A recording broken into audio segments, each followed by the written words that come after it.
मैं कशिश और स्वागत है आपका मेरे खास कार्यक्रम राजनीतिक गलियारा में। देखा जाए तो राहुल गांधी की इस कोर्ट में लगातार सुनवाई जारी है और यहाँ पर अभी तक फैसला नहीं आया। देखा जाए यहाँ पर तो राहुल गांधी की सदस्यता वापस आएगी नहीं आएगी, ये सबसे बड़ा सवाल है। अब यहाँ पर उन्हें 2 साल की सजा तक सुना दी गई थी, लेकिन कहीं ना कहीं अब राहुल गांधी के पास ऑप्शन था हाई कोर्ट जाने का। अगर यहाँ से भी उन्हें रियायत नहीं मिलती है, राहत नहीं मिलती है, तो कहीं ना कहीं फिर वो सुप्रीम कोर्ट का दरवाजा खुद से खटखटाते नजर आएंगे। लेकिन तब क्या माना जाए कि सुप्रीम कोर्ट उनके पक्ष में फैसला ले सकता है और यहाँ पर गई हुई सदस्यता वापस आ सकती है, या फिर बिना इस फैसले के ही वो यहाँ पर लोकसभा का चुनाव लड़ सकते हैं। क्योंकि देखा जाए तो भारत जोड़ो यात्रा शायद इसलिए ही की गई थी ताकि वो लोकसभा चुनाव लड़े और उसके बाद जनता का जो समर्थन है वो उन्हें भरपूर मिलता नजर आए। प्रधानमंत्री बनने तक के सपने यहाँ पर राहुल गांधी सोच के बैठे थे, लेकिन ये सारी चीजें कहीं ना कहीं ठंडे बस्ते में जाती हुई नजर आ रही है। अब दूसरी तरफ देखा जाए देश में तो अलग अलग मुद्दे लगातार बने हुए हैं यहाँ पर सरकार के खिलाफ। देखा जाए तो प्रियंका गांधी जब पहलवानों से मुलाकात करने पहुंची तो उन्होंने यहाँ पर सरकार के खिलाफ मोर्चा खोल दिया।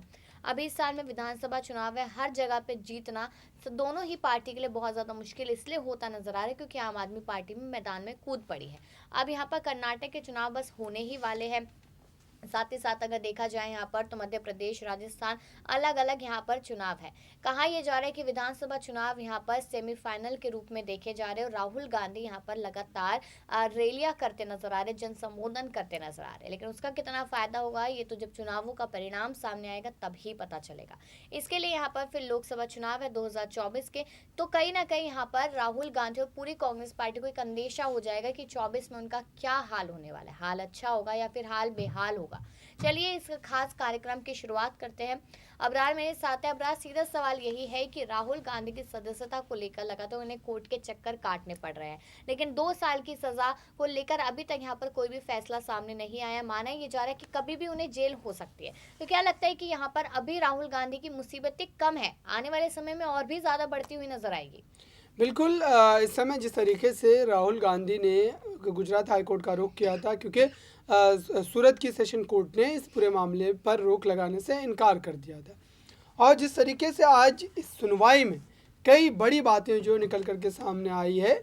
सुप्रीम कोर्ट जाने की बात चल रही थी, लेकिन उससे पहले हाई कोर्ट गया है। लेकिन अब देखिए कि अगर राहुल गांधी की तरफ से ये जो पक्ष रखे गए थे कोर्ट के भीतर और उस पक्ष को अगर सही मान लिया जाए तो ये तय माना जा रहा है कि इस पूरे मामले को कहीं ना कहीं जानबूझ करके जो है बढ़ावा दिया जा रहा है। हालांकि कांग्रेस पार्टी के वरिष्ठ नेता और सुप्रीम कोर्ट के बड़े वकील अभिषेक मनु सिंघवी ने इस पूरे मुद्दे पर ये बात कही है कि बीजेपी के एक एमएलए के द्वारा जो याचिका दायर की गई है, हालांकि इस याचिका के दायर करने के पीछे का मकसद यही है कि प्रधानमंत्री नरेंद्र मोदी का सरनेम मोदी है, और इस वजह से कहीं ना कहीं भारतीय जनता पार्टी जो इस मुद्दे को सीरियसली ले भी रही है। और कांग्रेस पार्टी की तरफ से जो पक्ष रखा गया था उसमें यही बातें कही गई कि अगर राहुल गांधी के उस बयान से किसी को आपत्ति थी तो जो 3 मुख्य लोग हैं मोदी सरनेम को लगाने वाले, उनके द्वारा आपत्ति दर्ज करवाई जाती। लेकिन जानबूझ करके बीजेपी जो है जो एक एमएलए के द्वारा इस याचिका को दायर करवाती है और फिर उसके बाद जो है इस पर कहीं ना कहीं राजनीति करती है। और साथ ही कोर्ट के भीतर ये सारी बातें भी कही गई कि ये कोई उतना बड़ा मुद्दा नहीं है जिसको लेकर के यहाँ पर इस तरीके से सज़ा दी जानी चाहिए। हालांकि जो सेशन कोर्ट की अगर बात करें तो उन्होंने मना किया था राहुल गांधी को आगे अपील करने से, लेकिन उसके बावजूद भी राहुल गांधी ने यहाँ पर हाई कोर्ट जाने का फैसला किया।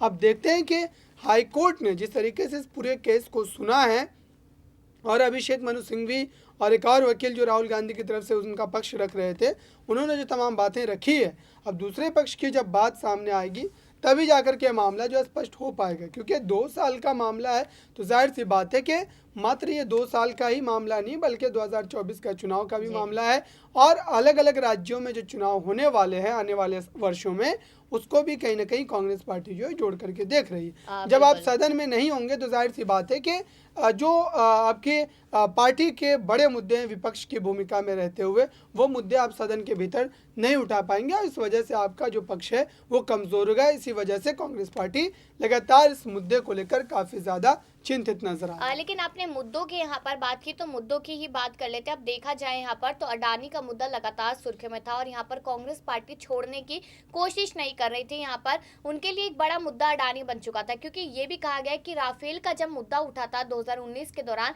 तब भी उन्होंने सोचा है कि शायद चुनाव के समय चल पाएगा और अडानी के मुद्दे को लेकर भी यही सोचा है कि 24 तक चलेगा, लेकिन ऐसा नहीं हुआ। अब यहाँ पर पहलवानों का मुद्दा देखने को मिल रहा है। प्रियंका गांधी पहुंची थी यहाँ पर पहलवानों से मुलाकात करने के लिए। पहलवान भले ये कहते नजर आ रहे हैं कि हमारे किसी राजनीतिक पार्टी से कोई मतलब नहीं है, लेकिन प्रियंका गांधी उनके लिए स्टैंड करती हुई नजर आ रही है, अरविंद केजरीवाल उनके लिए स्टैंड करते नजर आ रहे हैं। तो क्या माना जाए कि इस मुद्दे को उठा के कहीं ना कहीं यहाँ पर एक कार्ड खेलते हुए नजर आ सकती है कांग्रेस पार्टी, क्योंकि एक तो राहुल गांधी की सदस्यता चले जाना, जिसको लेकर इमोशनल कार्ड खेलने की बात की गई थी कि कर्नाटक में पहले ये कार्ड खेल लेते हैं, और उसी वजह से राहुल गांधी लगातार वहां पे जन संबोधन करते हुए नजर आ रहे, रैलियां करते नजर आ रहे, सैकड़ों की तादाद में भीड़ भी नजर आ रही है। तो सीधा सवाल यह है कि पहलवानों का मुद्दा क्या कहीं ना कहीं राहुल गांधी को फायदा करा सकता है?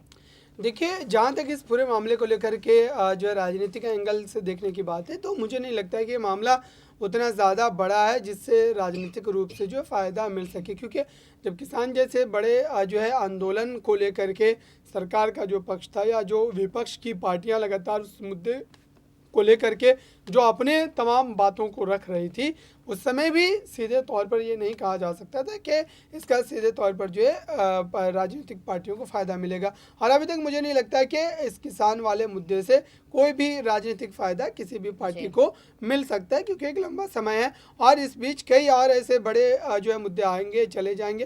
क्योंकि आपने देखा अतिक का मुद्दा था, फिर उससे पहले अमृतपाल का मुद्दा था, तो इस तरीके के मुद्दे आते रहते हैं। आप देखते हैं कि FIR दर्ज होने के बाद जो तमाम तरीके की बातें कही जा रही है, हालांकि FIR की कॉपी को लेकर के भी अभी कहीं ना कहीं जो है संशय बना हुआ है कि वो कॉपी पुलिस फराहम जो है क्यों नहीं करवा रही है, किसी को दे क्यों नहीं रही है। जब वो FIR की कॉपी आ जाएगी तो जो पहलवानों की मांग है वो भी ज़्यादा कोई बड़ी मांग नहीं है।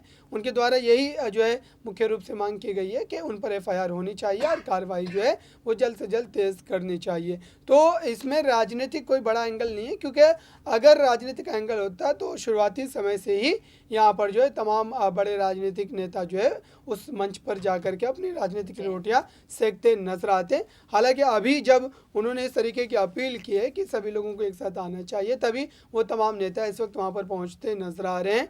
और इस पूरे मामले में कुल मिलाकर के देखा जाए तो केंद्र सरकार की तरफ से अगर कोई कार्रवाई कर दी जाती है तो जाहिर सी बात है कि वो तमाम जो इस वक्त बैठे हुए हैं जंतर मंतर पर, वो वहाँ से उठ जाएंगे। और उनकी ये बातें कई बार उन्होंने खुद अपनी ज़बानी कही भी है कि अगर हमें कार्रवाई का आश्वासन दे दिया जाता है तो हम इस आंदोलन को यहीं खत्म कर देंगे। बिल्कुल माना जा सकता है यहाँ पर। तो कहीं ना कहीं अगर देखा जाए तो तमाम तरीके के मुद्दे देश में लगातार जारी है, लेकिन बात घूम फिर के वही आ जाती है कि राहुल गांधी को प्रधानमंत्री बनना था और सोनिया गांधी का यहाँ पर रायपुर में ये बयान देना कि शायद उनका ये आखिरी चुनाव हो। तो कहीं ना कहीं ऐसा लगता है कि राहुल गांधी को बचाने के लिए सोनिया गांधी अभी तो संन्यास नहीं लेगी, लेकिन मल्लिकार्जुन खड़गे और सोनिया गांधी क्या बड़ा कमाल करते हैं ये देखना होगा कि क्या वो यहाँ पर सदन में, सदन के बाहर या फिर यहाँ पर राष्ट्रपति भवन के बाहर क्या बार बार यहाँ काले कपड़े पहन के इसी तरीके से प्रदर्शन करते हैं और कहीं ना कहीं यहाँ पर बाकी नेताओं को जगाने की कोशिश करते हैं, क्योंकि राहुल गांधी की सदस्यता वापस लाने के लिए तमाम कोशिशें कांग्रेस पार्टी लगातार कर रही है।